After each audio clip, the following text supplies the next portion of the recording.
What's up, everybody? It's the Slickster, the Silver Fox Entertainment. I'm going to bring you a couple more chapters out of this book. I got my Cuervo agave with some mango and some mango juice in it. It's a rocket. I'm pretty sure last time I read like 8 and 9 and 10 got cut off. So I'm going to read 10 and hope that, people caught up to it. I don't know how much went through. All right, Chapter 10, Life in the Blues. Nikki's call. When I arrived at the wall phone, I looked at everyone sitting in the pod and said, "Anybody need this phone? 'Cause I'm a ride." Everyone shook their heads no, so I started dialing. It rang 3 times like it almost always did. "Hey, Rich."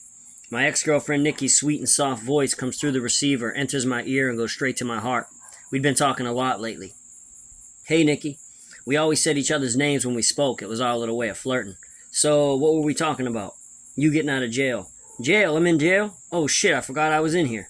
Silence. "That ain't funny, Rich. I need you up here with me." "I'd like to be there, too. That definitely wasn't part of the plan, but now there's this little issue of the paternity test." Silence. "Do you think it's yours?" "I don't know. I mean, we did do it like rabbits, and I did go raw squirrel a bunch of times." She laughs. "And Brittany sent me a letter saying that there was a 50-50. It was mine." "Who's the other 50? "I don't know." "I don't know what to say, Rich. Neither do I." Silence. Lately our phone calls had been strained and I couldn't understand why. "If you get out, are you still coming up to mask?" she asked. "Yeah, if you want me to." After hooking up years later and after her divorce, we were trying to forge some kind of a relationship. I found myself asking the same kind of questions all the time. When our 20 minutes was up, I walked from my cell feeling punch drunk over the conversation with her. Under ordinary circumstances, our conversations would have ended up on a freaky note, and I'd get off thinking about it. But something about the undertones added to the gravity of the grim situation and weighed heavily upon me. So I hopped in bed, pulled the blankets up over my head, and went to sleep. Chapter 11, Blood Diamonds. Later on that night, I woke up from my post-workout nap, rolled over, and saw NBA reading a magazine. It was a National Geographic. I got up and used my shower shoe to jam the sink with a baby powder bottle on the hot side so the button would stay hot, and I made us a cup of mud. While waiting for it to heat up, I looked at NBA and said, "Where you from, man?" "Alexandria." "What'd you do to get here?" He went on to tell me that he got into a heated argument with his son's mother, left the apartment pissed off, and went to the park near his house to smoke a blunt. After getting blazed, he called her phone and she didn't pick up, so he left a message saying he was going to blow her house up. She called the cops, they surrounded the park and arrested him. I nodded. That could happen to anyone, I thought. Do you drink coffee?" "Yeah," he patted himself down like he was looking for his cigarettes, "but I have none." I laughed. "Obviously you ain't got none, NBA. You just got here. I'm asking you if you want some of mine." He smiled wide. I put a double shot in his cup because I wanted to see how revved up he would get. He was already super animated. "What the hell was you doing in Africa?"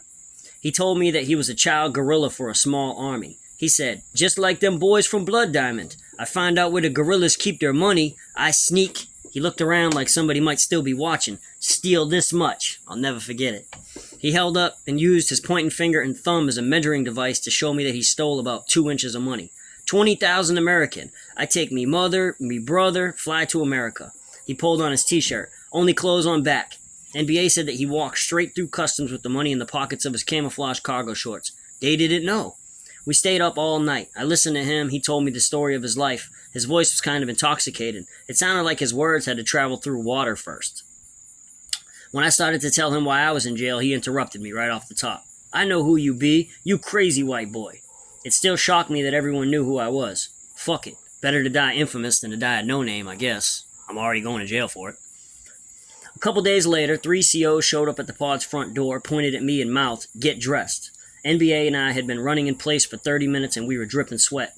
I went to the crack of the door. "Can I hop in the shower right quick?" "No." I handed my Sony radio that my family had purchased for me to NBA and stepped out into the hallway with my orange jumpsuit in hand. While getting dressed and shackled, I said, "Where are we going?" "A ride." "A ride? Like out of here?" "Yeah." "Well then saddle up, partner." I always thought that it was so funny how COs would act like hardasses around me because of my charges. But after being around me for so long, they had no choice but to smile at the antics. It was hard to hate Jerry Seinfeld. We hopped on the elevator, went down the first floor, and walked towards booking. They fitted me with a shock belt and walked out into the Sallyport. A black Suburban was waiting for us. There's a glossary in this thing, so the best way for me to read it is just explain what a shock belt is. A shock belt is a device that you're handcuffed to and it wraps around your back, and it's got metal leads in it. So if you do something, they can hit the button on you, or if you get out of range of the little receiver, it automatically shocks you. So if you ever have to have a shock belt on you, don't try to run because they're not around, because they're just going to want you to run so they can see what happens to you. And it's like 10,000 volts, and it's only like this big. I don't even know how it works, but I know it will fuck you up. That shit's strong right there. We drove for about 15 minutes.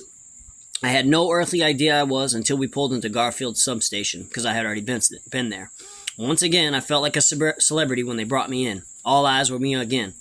They walked me into a conference room, number 3, and sat me down. A few minutes later, a blonde-haired, brown-eyed woman in her mid-40s walked in. She could have fit right into one of my family reunions. Detective Sallows and Masters followed her in. She sat down directly across from me, removed the tape recorder from her breast pocket, placed it on the table between us, and hit the record button. She said, "I am the Assistant Commonwealth's Attorney from Prince William County. The reason for this meeting is very simple. Detective Masters was the one to handle the firearm after you were apprehended. You know, the firearm you used in your attempt to kill a police officer in his line of duty." She wasn't playing around. "Masters is in the Army Reserves and he's deploying to Iraq." I saw what she was trying to do, so I interrupted. "Hey man, you want me to go with you? You need some backup?" They all scoffed and looked at me like I was crazy. To get out from under this charge, they could have given me a rifle and dropped me in the sandbox, and I would have filled up a sea bag with the enemy scalps. She continued with attitude. "So, Masters won't be here for your trial, so he's going to make a recording explaining his involvement in your case, and more importantly, the handling of the gun." Masters said, "I handled Mr. De Silva's .44 Magnum Ruger Superhawk after he was apprehended. That hand cannon is going to make a really shiny paperweight when they melt it down." I wasn't sure what to say, so I just stayed silent. The blonde dude looked at me, smirked, and said, "That concludes this meeting, but since I got you where I want you, why don't you tell me where you got cocaine from?" I slowly shook my head from side to side. I definitely wasn't going to claim any cocaine. "I figured as much. We've been monitoring your phone calls, and you didn't say anything to anyone about the cocaine or the weed found in the camel pack that you were wearing when you told Nikki and Tammy the story. But I think we have sufficient evidence to convict you, so I brought this with me. Dear reader, they do listen to your phone calls. That is a lock." She leaned down, opened her briefcase, and produced a folder. When she opened the folder up, there was a framed picture that I had on the mantle of my house, and it fell out. It was a picture of Kim Jankowski and I from my senior prom. Some of y'all might remember that. I had the urge to reach out and snatch it from her because it was mine, but I didn't have the courage. I didn't know what would happen. She removed a piece of paper from the left side of the folder and slid it across the table to me face down. I managed to flip it over with handcuffed hands. Upon reading it, I discovered that it was a plea for 40 years. A piece of paper that you can sign that will put you in prison for 40 years. Can you believe that even exists? Well, I felt a cold chill run up my spine, but I tried best to not let it show. Never let them see you sweat. I say that a lot of times, and it's a real thing. "What's this for?" sarcastically. "You can read, can't you?" A question with no answer. "You know that attempted capital murder of a police officer is a Class 2 felony and it carries a minimum of 20 to life. So why don't you just save us all the hassle of going to the courtroom and sign that?" The moment the word "that" rolled off the split tongue past her venomous fangs, a pen rolled across the table towards me. I saw it coming and slammed my handcuffed hands down over it as hard as I could. Thwap! I felt like a cornered animal, and everyone on her side of the table had big shit-eating grins on their faces. I hated it when people thought that I was beat, so I had to hit her with some slick shit. I turned the plea upside down, slid it back across the table to her, looked directly in her soulless brown eyes and said, "You can make it a 4 or a 9, your choice." They all stood up in unison, just like they had done 1,000 times before. She held the tape recorder out at me and clicked it at me with aggression. Click! You'll wish you took the 40 when I'm done with you. Well, that concludes Chapter 11. Pretty intense, right? You should have lived it. It was way more fucking intense than that. Thank God you don't, though. Just read the story and learn from it. Don't put yourself in a position like this. Yeah, I'm going to cut it right here. It's been almost 10 minutes. Next chapter will be Chapter 12, Riding and Dying Inside. So look for that. You guys have a good night, and I'm going to keep drinking.